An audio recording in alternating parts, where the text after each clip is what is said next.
PA, thank you very much indeed for being with us this morning. I'd like to start by possibly investigating a point of view that I think many of our listeners will be a little bit hazy about. I know when I was at school myself, we learned that the soil we've got is a precious resource, and once it's been eroded away and we see all the erosion gullies around the place, that topsoil is virtually lost forever. Now, your own experiments have shown that, in fact, you can literally grow topsoil on previously very barren areas. Perhaps you'd like to discuss this. How actually do you go about doing this, growing topsoil on previously very barren areas? Well, first of all, I'd like to give an opposite view to the general one and say that the most valuable deposit of chemical and mineral wealth on Earth is the subsoil, because as much of it as is required, and I'm not limiting that to a few inches but to several feet, can be made quite quickly, not slowly. This subsoil is actually the deposit below the topsoil as we know it, is that right? Yes, that is exactly it. It's gone through the process of soil formation, the aging process. So you're not dealing with some solid rock that you've got to turn into soil in a couple of million years. The million years have passed. So the only stage that's left is the very rapid stage of soil life, making the soil. All you've got to do is feed the microbes. Now, you've virtually perfected that method of feeding the microbes. Tell us about it. Well, originally we had poor soil or no soil, so we aerated the soil and planted pasture in it to produce a pasture. Every now and again we got a good pasture, but it'd disappear. So once when we had a really good pasture, only lasted about a year, we tore it to pieces. We got a better one next year. Then we tore it to pieces a bit deeper with a chisel plough in those days. And we got a better pasture, but we had 7 or 8 inches of soil in 3 years instead of no soil or just a skin of soil. So what we were doing, of course, was allowing the grasses and the clovers to grow to nearly the flowering stage. Never eat them off when they're young because the roots won't have gone down far enough. You allow them to get up to the near the flowering stage, the roots will have gone as deep as they can. And if you've aerated a bit of the subsoil, the roots will go down into the subsoil because it'll be moist and aerated. As soon as the grass is mown or eaten off by stock, it suffers a shock. And to get over the shock, it calls on the nutrients in the roots that were in reserve for the great reproductive event of flowering and setting seed. And a few days later, a new set of roots will start downwards. But the old set of roots, that's newly dead roots of mixed grasses and clovers, that is the perfect food for soil life, and it's the perfect means of introducing organics into the soil. I think we've got to really emphasise here this aeration technique. Now, you use a chisel plough. Just how does the chisel plough vary from the vast acreages of paddocks that we see ploughed today?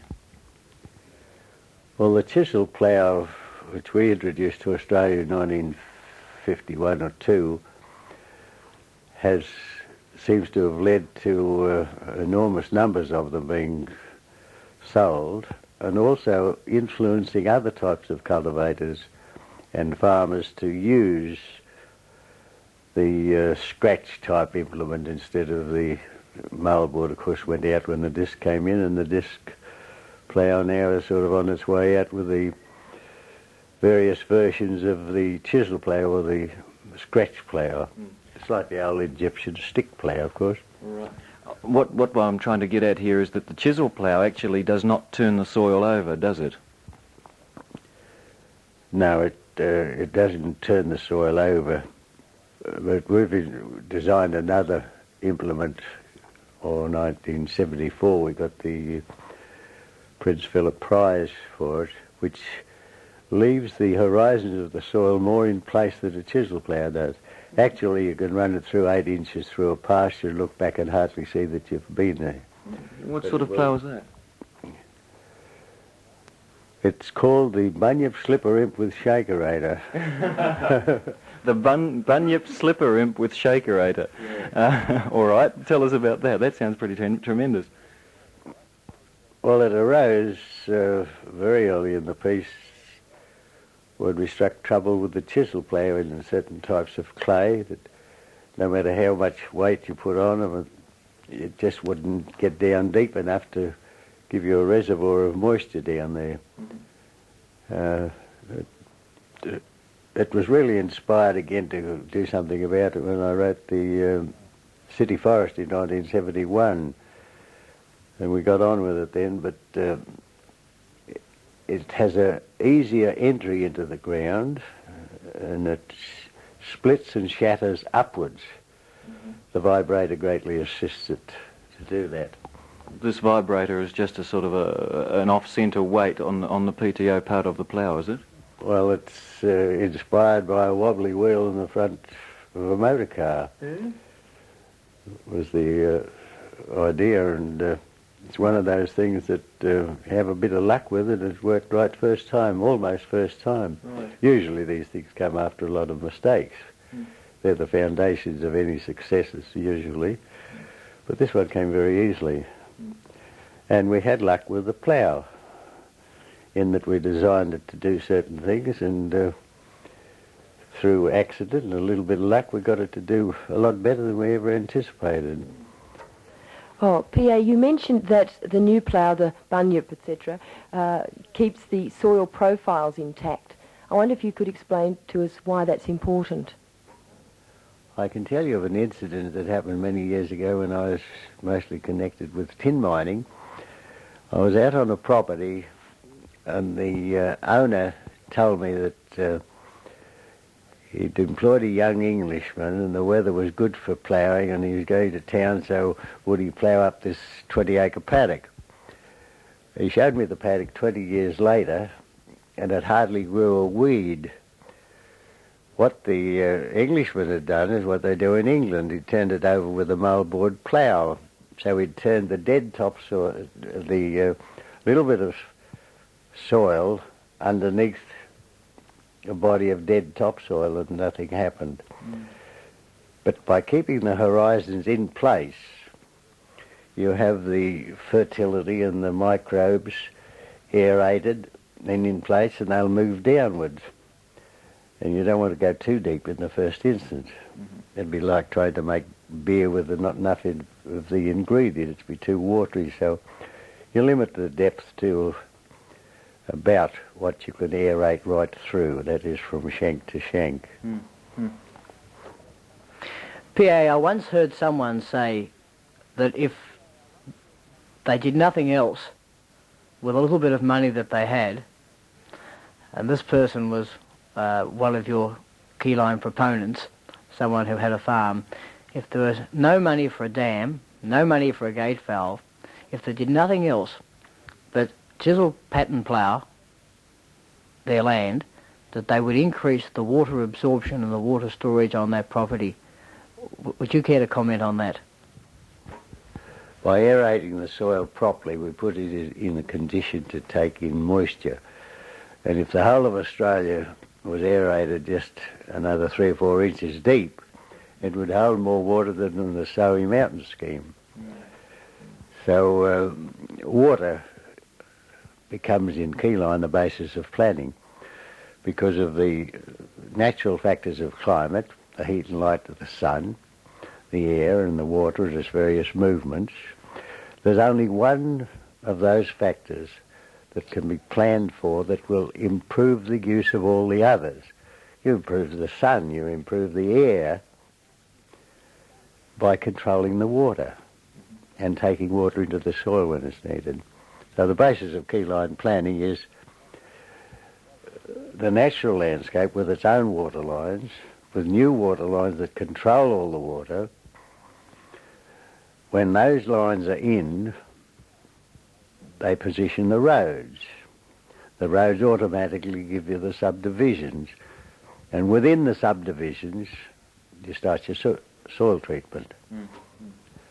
These man-made lines for water control, together with the water lines of the landscapes, that's the water lines of the small valleys and the little creeks and streams and rivers, form a pattern of water lines, which are channels to transfer water perhaps to dams, others to transfer it from the dams for irrigation. Other lines, usually up the gentle ridges, are for the transfer of water to a lower area, or sometimes from pumping from a source that's low down for use higher in the landscape. That gives you the pattern.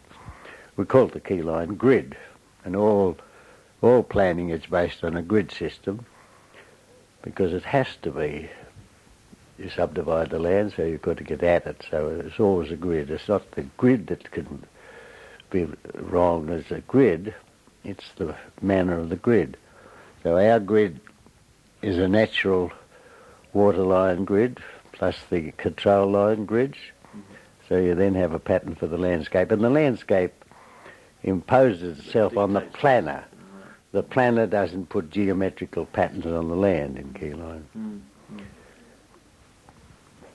I'm a little bit confused about how ongoing this process is, how regular it has to be. Do you plough once a year or more often than that, PA?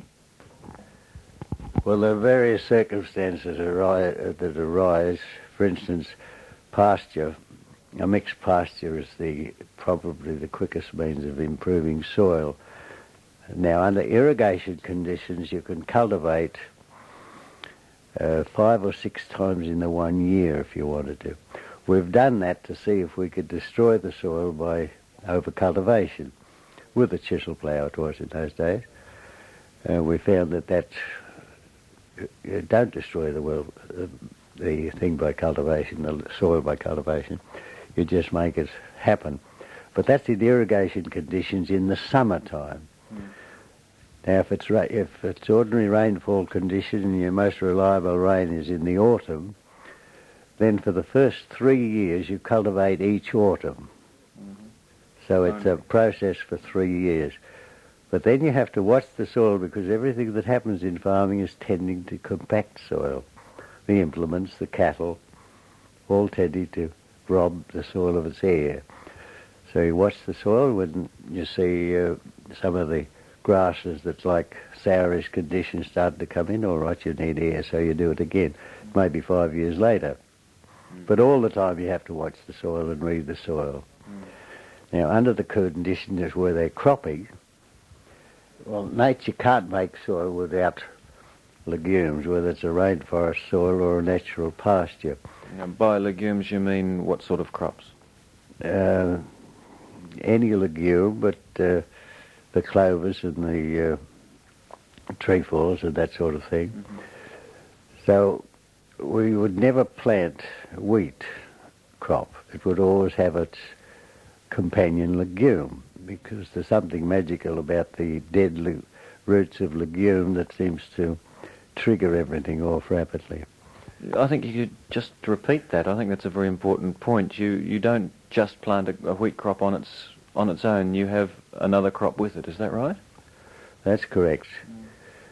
In fact, the big thing to decide then is to select the companion legume, or you may have 2 varieties of legume to plant with every grass crop. That includes all your grains as well as sugarcane. They're all grass crops. So you plant always a legume with the wheat. You just pick a legume that's not going to interfere with the planting or the harvesting of the wheat. Right. The soil will continuously improve then with the companion legume, not quite as fast as with a mixed pasture. That's the best of the lot. But soil will improve and deepen as deep as you want it, as long as you keep your companion legume going. The earth is sufficient. Can you use any legume with any crop, or do you have to match a particular legume with a particular crop? Any legume, just about any legume, will suit the growing of the crop, but the important thing is it mustn't interfere with harvesting. For instance, one farmer friend grew a barley crop with the Dolichos lablab. He was a keyliner, this man, and doesn't use fertilisers, artificial fertilisers, and he doesn't use sprays. He spends most of his spare time, he's a beach buggy fan, running around on Flinders Island, I think it is. However, he grew with barley, Dolichos lablab, which is a vine-type tropical legume.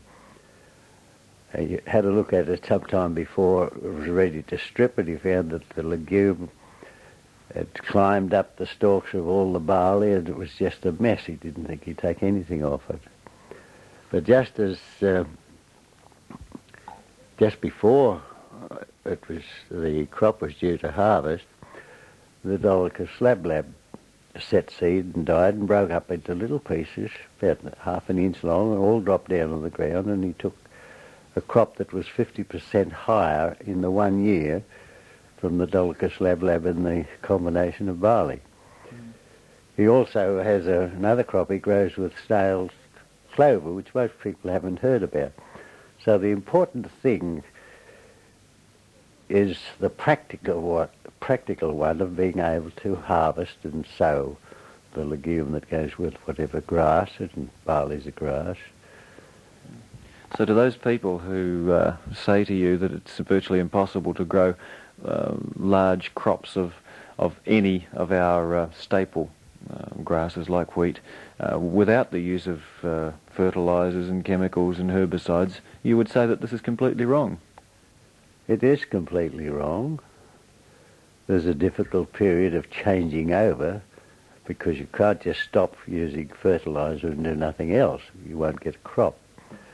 So the little difficult part is just the changeover. But if you have someone else's experience of having done it and made a mistake and found the right one, of course it's a big help. But no crop should be planted without a legume. That's a very, very important point. I'm sure that many of our listeners will not have realised this. I find it fascinating myself, and I'm sure that a lot of people will be interested to hear that. Well, P A Yeomans, you're going to be actually addressing a seminar on Thursday the 26th of April. This has been organised by the Murray Valley League, and it's in Albury, and I believe that we've got another very, very distinguished guest from overseas. Some of us may have seen a story about him in Thursday Morning's Age. But part of your own speech, which I'd like you to read to us here, gives a nice, succinct, very concise view of what Keyline is, and perhaps we can say a little bit about Dr. Sopper after this. But just read us a little bit of your summary of what you maintain Keyline really is. Briefly, the foundation of Keyline as a planning medium are the same as those for the natural landscape, namely the shapes and form of the land and the particular climates that have been applied, that have applied the finishing touches, smoothed it off, you know. These are the more permanent things. Of the factors that determine climate, such as the heat and light of the sun, or the air and water and its various movements, one alone can best be manipulated to gain greater landscape value from the others. Of course, it's water. The control of water for its beneficial use thus becomes the supreme basis of planning. The first objective of planning has to be the enhancement and enrichment of the land. Since all planning interrupts the natural tree-like branching and joining pattern of the little valleys, the small creeks, the streams and the rivers, planning also interrupts the pattern of water from rain flowing over the land. It has to. But it's not the interruption as such that's wrong, but the manner of it. Planning the land can lead either towards its enhancement and the enrichment of the environment, or to its degradation. I think very, very true words. Planning, I think, as we well know here in Melbourne, is sometimes a little bit out of control. Tell us here, we've been very fortunate to have in Australia a visit by Dr. William Soper. Perhaps you can tell us why he is such an eminent person in his own field and what he's going to be talking about up in the Murray Valley League on the 26th of April. Well, Dr. William E. Soper is Professor of Forest Hydrology at the University of Pennsylvania, near a city called State College in that state. I've had the pleasure of touring with him and talking to him over a few days last week, and I think I'm also going to introduce him as the principal speaker at the symposium that's being held on the 26th at Albury. It goes all day. Is this open to the public, by the way? It's open to the public, and you just have to bring along $45. But if you only want the papers afterwards, it's $25. That's right. Why he's so famous in America is because of experiments that have been conducted at State College, where they had two great problems. One, the stream through the city had become badly polluted, and second, the aquifers from which they draw their water were rapidly depleting and getting deeper and deeper and less. So the problem was to purify the effluents and return it to the groundwater for reuse. It's been so successful that the United States government now pay 85% towards this type of treatment as opposed to any other treatment. You must understand that the normal first and second stage of treatment goes through, but this replaces the tertiary treatment, which is very, very expensive, and from the accounts of Dr. Soper, not too successful. So I'll be introducing Dr. Soper on Thursday. Now, they're going to be trying to solve a problem which I consider to be a very, very major one, and that is pollution from a major industry up in the Albury area. I think this has very strong local significance. Perhaps you could tell us a little bit about this. Well, the new newsprint mill that Australian newsprint mills are putting in at Albury, the construction's already started, will be discharging about 22 megalitres of water per day. That's around between 4 and 5 million, which incidentally is about what you get from a city of 60 to 70,000 people. They'll be taking that water from the river and discharging it back into the river. With pollutants? With the pollutants. It won't be a bad polluting plant in that it's a mechanical and thermal process for the paper making, not a highly chemical one, but still there will be materials in it that we believe should be taken out of it. And Murray Valley League's principal aim now is the purity of the Murray waters. They were behind the irrigation water, and Sir William Hudson said there wouldn't have been any Snowy Mountain scheme except for the Murray Valley League. But their principal aim now is purity of the waters, and the Murray Valley League, which I've got, I am on the executive. I'm quite proud of it. Is making this their project, to see if we can persuade the powers that be and the mills to put in a city forest, which is the Keyline version of land treatment for sewerage effluent. Just very, very briefly here, what we're doing is going to be using the effluent and we're going to be distributing it over the land along the principles of Keyline. Is that right? The aim is to put a city forest according to the Keyline book of 1971, which was called the city forest, and return most of the water back, because it doesn't take a lot of water to maintain the forest, although they are typical of high rainfall areas. So it will go through the forest and the forest soil and come out like mountain spring water. Well, thank you very much indeed, Mr. P A Yeomans. And if anyone would like to know any more about this seminar, which is being held on Thursday the 26th of April in Albury, with two very prominent speakers at least, I'm not certain of the other speakers, they can get in touch with me, Bruce Hedge, via 3CR here in Melbourne, 419-2569. Thanks very much indeed, Mr. Yeomans, and we'll be having more from you on future programs, hopefully.